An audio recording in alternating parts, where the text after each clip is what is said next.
Tonight, stolen identity, what you need to know, and what you can do to protect yourself. And thanks again for joining us for this special broadcast. If you think identity theft can't happen to you, you are dead wrong. Take a look at these numbers.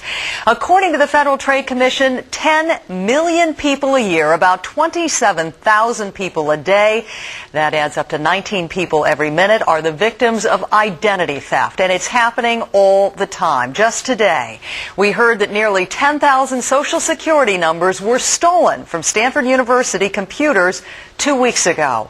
Also this month, account information for almost 110,000 Bank of America and Wachovia customers also may have been stolen. And here at Time Warner, tapes holding personal information on as many as 600,000 current and former employees vanished during shipping.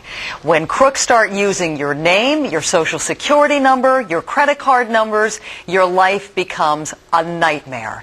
You may want to grab a pen and some paper because tonight we're going to give you some information you need to protect yourself and your family, and if it's too late, what you need to do to get your identity back. A panel of experts is with me tonight. Most of them have been victims themselves. They'll be answering your questions.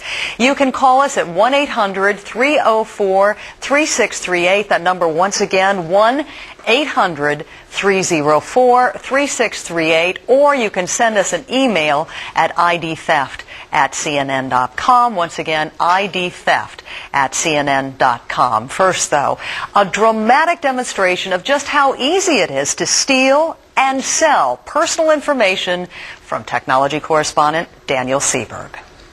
Here's a thief that says he has a Citibank credit card or checking account, and he wants to be paid via WU, which is Western Union, to make a deal. And if you want to make a deal with him, message him.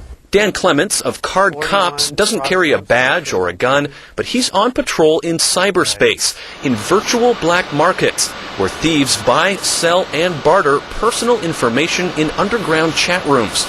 The format is called IRC, or Internet Relay Chat, a low-frequency hum in the World Wide Web. Think of it as the Internet equivalent of CB radio. This is just a guy posting that he's hacked into a checking account with a $2,100 balance, and he's X'd out the numbers. He's proving he has access to it, and he wants to trade for some type of tool or ware, and he wants to split the money on this account. So this is somebody's checking account just waiting to be robbed? Yes. Yeah, and he's looking for help. He's looking for an accomplice. It's a live look at identity theft, chit-chat among con artists, happening in real time. If you've heard about personal data being stolen, a lot of it ends up here. This is what they call a gold profile. This is all the information on this lady. We have her email address, eBay account, PayPal account. We have her first name, last name. We have her address, phone. We even have her Social Security number. We have her MNN, which is mother's maiden name. If the thief has this information, he can absolutely rip this lady's identity off in seconds. Dan, help me understand this ID thief community, or black market, if you will.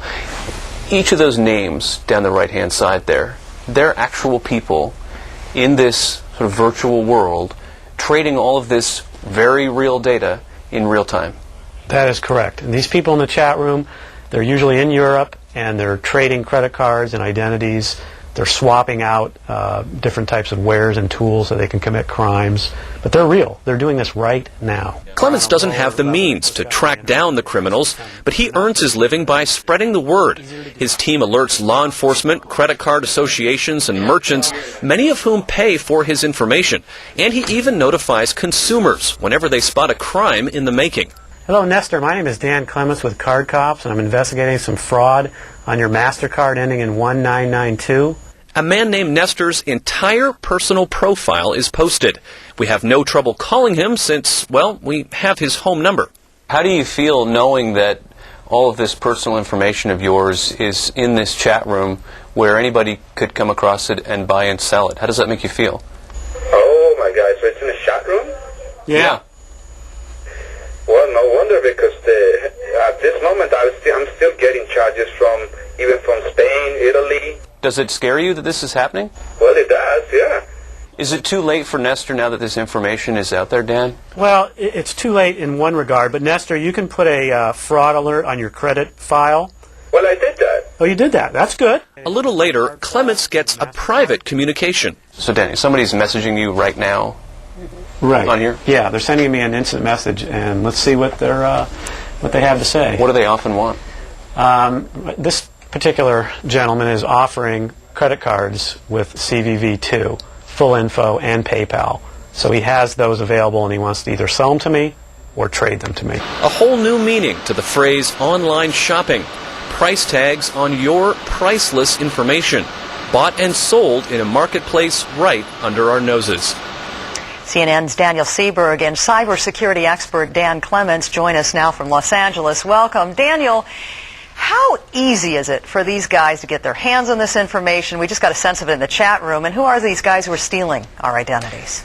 Well, there's a whole range of different profiles of the type of person who is getting this information. It could be a kid operating out of his bedroom, simply getting this information transacted online. There's a whole underground community that's able to get this information. It's bought and sold, and it really is a valuable commodity, your personal data.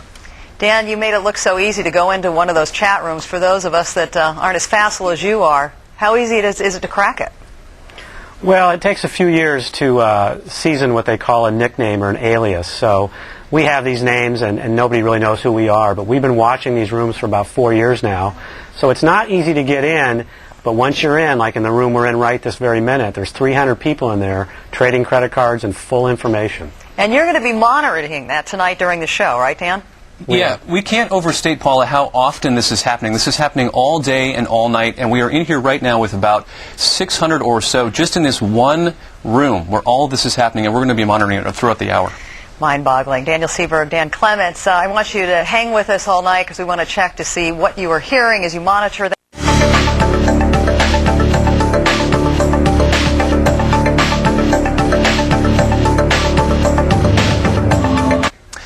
Yeah, we've been monitoring this chat room for the last little while here, and we've got a really good example of what is being bought and sold in real time. What we've got here, basically, and we're going to try and shield as much information as we can here. This is very sensitive. It's tough to do this in real time in a live situation. What we've got here is a gentleman by the name, we'll call him Jeff, his personal credit card information, PIN number, the security number that's also on your credit card, all of that is being offered if you will join him in another room. Now, Dan, does he want something in exchange for all of this? Of course, he wants money for this particular account. And because it has the PIN number, it's extremely valuable. It's cash. They will create a fake credit card and go to an ATM and withdraw all of his money. That is absolutely amazing. And this is something that is happening, like he's saying, once every 19 minutes or so. What kind of money are we talking about here, Daniel and Dan? Well, it's going to depend on how much money this gentleman has in his checking account. And the more he's got, the more valuable he is as a target, right? Right, absolutely. Right.